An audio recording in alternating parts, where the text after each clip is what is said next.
वृंदावन में बांके बिहारी जी के अनन्य भक्त थी, जिनका नाम था कांताबाई, जो कि बिहारी जी को अपना लाला कहा करती थी।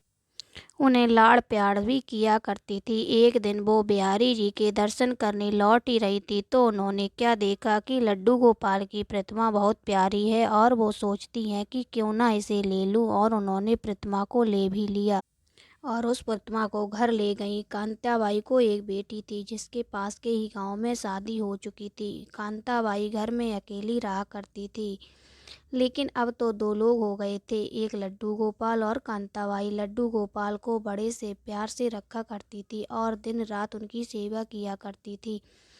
क्या मजाल थी कि उनके लाला को जरा सी भी तकलीफ हो जाए। एक दिन की बात है कि कांताबाई अपने लाला को भोग लगाने के बाद, लाड़ दुलार करने के बाद विश्राम करवा दिया और खुद भी तनिक देर विश्राम करने लगी।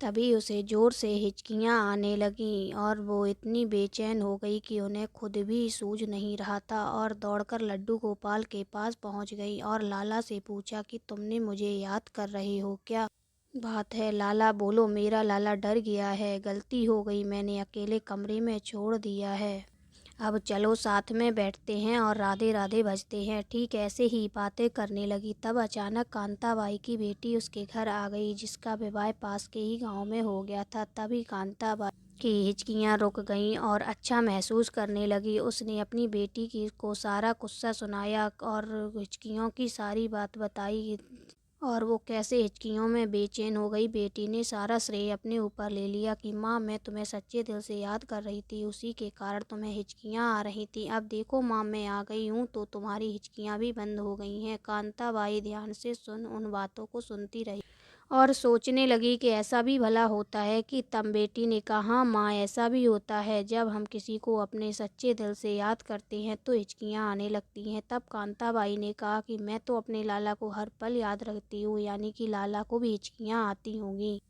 हाय, मेरा छोटा सा लाला हिचकियों में कितना परेशान हो जाता होगा। ऐसा वो पूरी दिन रात सोचती रही। सुबह होने तक कांताबाई ने फैसला किया, ऐसा नहीं होगा, मैं अब से ऐसा नहीं होने दूंगी, अपने लाला को जरा भी परेशान नहीं होने दूंगी।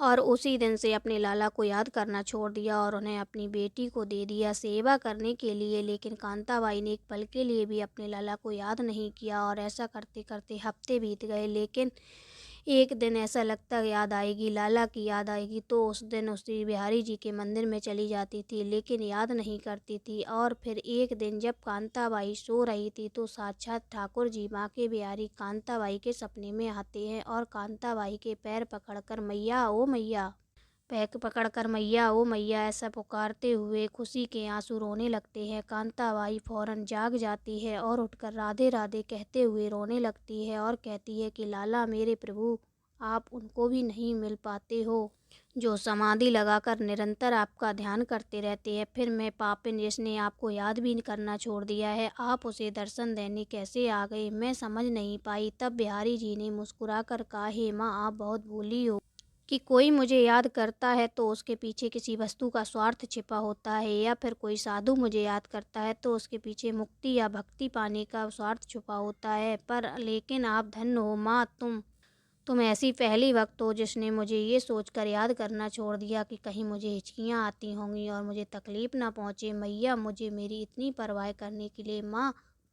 पहली बार देखी है। मैया, तुमने केवल प्रेम किया है, बस सुना है। और उसी समय बिहारी जी ने कहा, श्रेष्ठ भक्तों में गिनती होगी मैया, तुम्हारे ऐसा वरदान दिया। तभी कांताबाई अपना मिट्टी के शरीर को छोड़कर अपने लाला की भक्ति में लीन हो